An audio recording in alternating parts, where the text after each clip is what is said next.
अति लघु उत्तरीय प्रश्न। प्रश्न नंबर 1, विश्वविद्यालय शिक्षा आयोग की नियुक्ति कब की गई? विश्वविद्यालय शिक्षा आयोग की नियुक्ति 4 नवंबर 1948 को की गई। प्रश्न नंबर 2, विश्वविद्यालय शिक्षा आयोग के अध्यक्ष कौन थे? विश्वविद्यालय शिक्षा आयोग के अध्यक्ष डॉक्टर सर्वपल्ली राधाकृष्णन थे। तीसरा प्रश्न, विश्वविद्यालय शिक्षा आयोग का दूसरा नाम क्या है? विश्वविद्यालय शिक्षा आयोग का दूसरा नाम राधाकृष्णन आयोग है। चौथा प्रश्न, विश्वविद्यालय शिक्षा आयोग की नियुक्ति का क्या उद्देश्य था? आयोग का उद्देश्य था भारतीय विश्वविद्यालय शिक्षा के विषय में रिपोर्ट देना और उन सुधारों एवं विस्तारों के संबंध में सुझाव प्रस्तुत करना जो देश की वर्तमान और भावी आवश्यकताओं के लिए वांछनीय हो।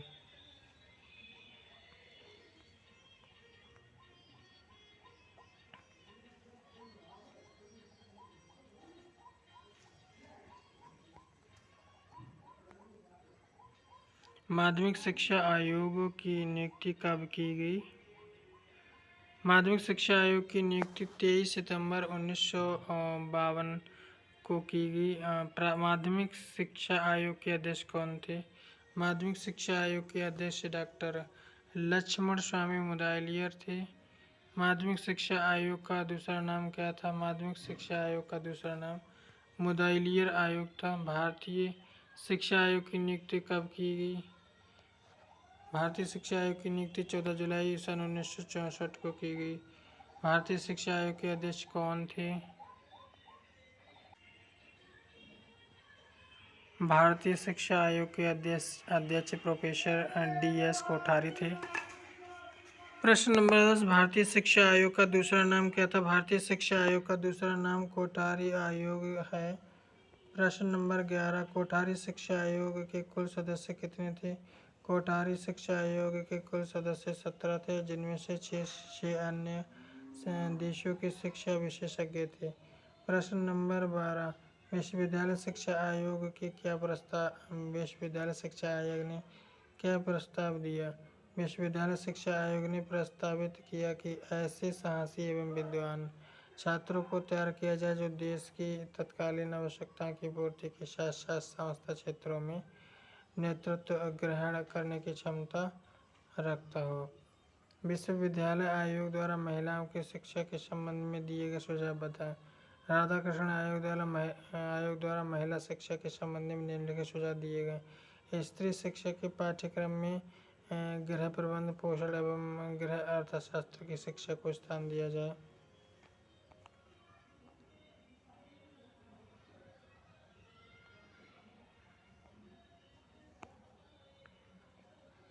प्रश्न नंबर 14, बहुउद्देशीय विद्यालयों की स्थापना का सुझाव किसने दिया? बहुउद्देशीय विद्यालयों की स्थापना का सुझाव माध्यमिक शिक्षा आयोग ने दिया। प्रश्न नंबर 15, माध्यमिक शिक्षा आयोग ने कौन सी शिक्षा संरचना का सुझाव दिया? माध्यमिक शिक्षा आयोग ने 10+2+3 शिक्षा संरचना का सुझाव दिया। कोठारी आयोग द्वारा प्रस्तावित त्रिभाषा सूत्र क्या है, समझाइए। कोठारी आयोग द्वारा प्रस्तावित त्रिभाषा सूत्र का स्पष्टीकरण निम्न प्रकार है। मातृभाषा क्षेत्रीय भाषा या प्रादेशिक भाषा, संघीय राजभाषा हिंदी या अंग्रेजी, कोई आधुनिक भारतीय भाषा या कोई आधुनिक यूरोपीय भाषा, कोई शास्त्रीय भाषा जो प्रथम 2 वर्ष में से न ली गई हो।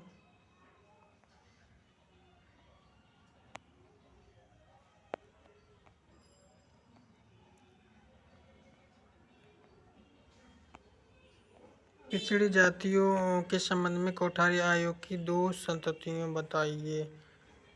पिछड़े वर्गों एवं अनुसूचित जातियों के लिए जो कार्यक्रम चलाए जा रहे हैं उनका विस्तार किया जाए। माध्यमिक स्तर पर आदिवासियों के लिए छात्रवृत्ति, छात्रावास, विद्यालय आदि की सुविधाओं का विस्तार किया जाए।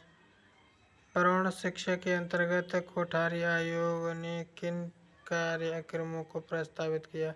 कोठारी आयोग ने निरक्षरता उन्मूलन, अनवरत शिक्षा एवं पत्राचार शिक्षा कार्यक्रमों को प्रौढ़ शिक्षा के अंतर्गत प्रस्तावित किया जाए। माध्यमिक शिक्षा आयोग 1952-53 के अनुसार शिक्षा के उद्देश्यों को लिखिए। जनतंत्रीय नागरिकता का विकास करना, व्यावसायिक कुशलता में उन्नति, व्यक्तित्व का विकास, नेतृत्व का विकास। प्रश्न नंबर 20, प्रथम राष्ट्रीय शिक्षा नीति कब घोषित की गई? 1968 को में।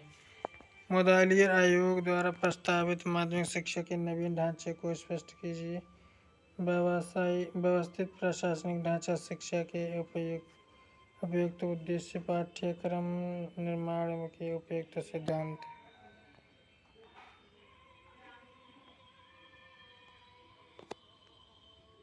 शिक्षा आयोग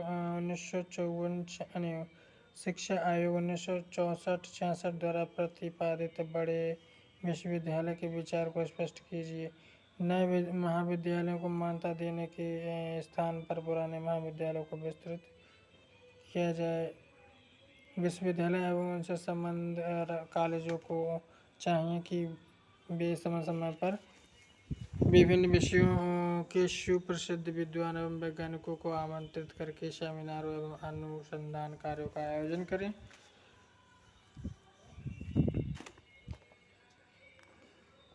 विश्वविद्यालय शिक्षा आयोग 1948-49 द्वारा दिए गए उच्च शिक्षा के 2 उद्देश्य, शारीरिक दृष्टि से स्वस्थ एवं मानसिक दृष्टि से प्रबुद्ध व्यक्तियों का निर्माण करना। विद्यार्थियों का चरित्र निर्माण करना। 24वां शिक्षा आयोग 1964-66 के अध्यक्ष का नाम बताइए। Doctor DS Kothari. प्रश्न नंबर 25, राधाकृष्ण आयोग के अनुसार प्रथम, द्वितीय एवं तृतीय श्रेणी के लिए निम्नतम अंक प्रतिशत कितना होना चाहिए? 70, 55 एवं 40%। शिक्षा को समवर्ती सूची में किस वर्ष रखा गया? 1976, 42वें संविधान संशोधन। शिक्षा आयोग के अनुसार उच्चतर माध्यमिक स्तर के कितने प्रतिशत छात्र व्यावसायिक प्रशिक्षण प्राप्त करेंगे? 50%।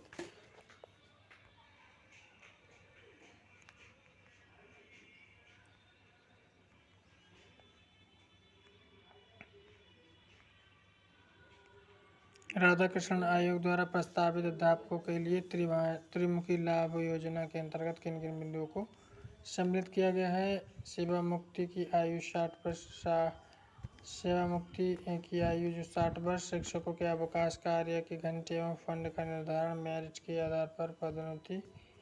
जनार्दन रेड्डी समिति का गठन किस वर्ष किया गया? जनार्दन रेड्डी समिति का गठन 1992 में किया गया।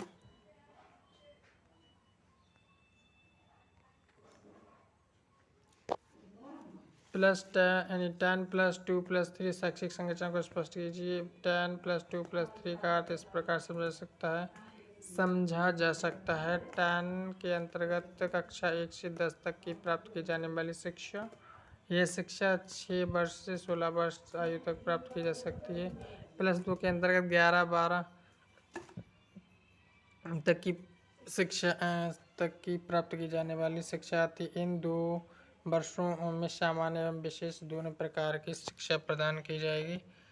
वह शिक्षा 16 से 18 वर्ष आयु तक चलेगी। +3 के से तात्पर्य है कि 12 वर्ष की शिक्षा के पश्चात 3 वर्षीय उच्च शिक्षा की प्रथम उपाधि, स्नातक उपाधि हेतु निर्धारित अवधि होगी। इस अवस्था में शिक्षार्थी को सामान्य एवं विशेष दोनों प्रकार की शिक्षा प्रदान दोनों प्रकार की शिक्षा के विषयों दोनों विषयों विशेष दोनों में किसी शिक्षा के विषयों की शिक्षा प्रदान की जाएगी।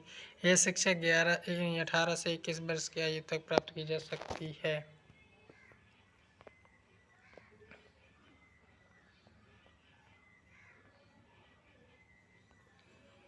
निम्नलिखित कॉलम सम्मिलित कीजिए। सम्मिलित कॉलम में डायरेक्ट देखते हैं।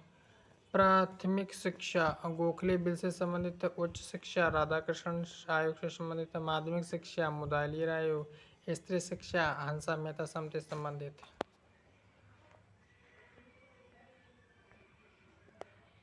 ऐसे तरीके इसमें भी सम्मिलित किए जाएंगे। डायरेक्ट उत्तर देखो इसमें कलकत्ता विश्वविद्यालय कमीशन या शैडलर कमीशन से संबंधित है। विश्वविद्यालय शिक्षा कमीशन, राधाकृष्णन कमीशन संबंधित है। माध्यमिक शिक्षा कमीशन, मुदालिर कमीशन संबंधित है।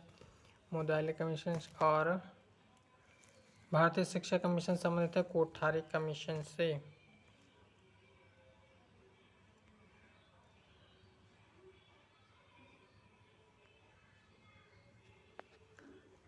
मुदालिर कमीशन द्वारा बताई गई 2 शिक्षण विधियों के नाम, जिसमें प्रोजेक्ट विधि है, प्रयोगात्मक विधि है। शांति शिक्षा किस स्तर पर अनिवार्य की गई है? माध्यमिक स्तर पर की गई। राष्ट्रीय पाठ्यक्रम की रूपरेखा 2005 में अंग्रेजी भाषा को किस नाम से अनिवार्य किया गया है? कक्षा 1 से।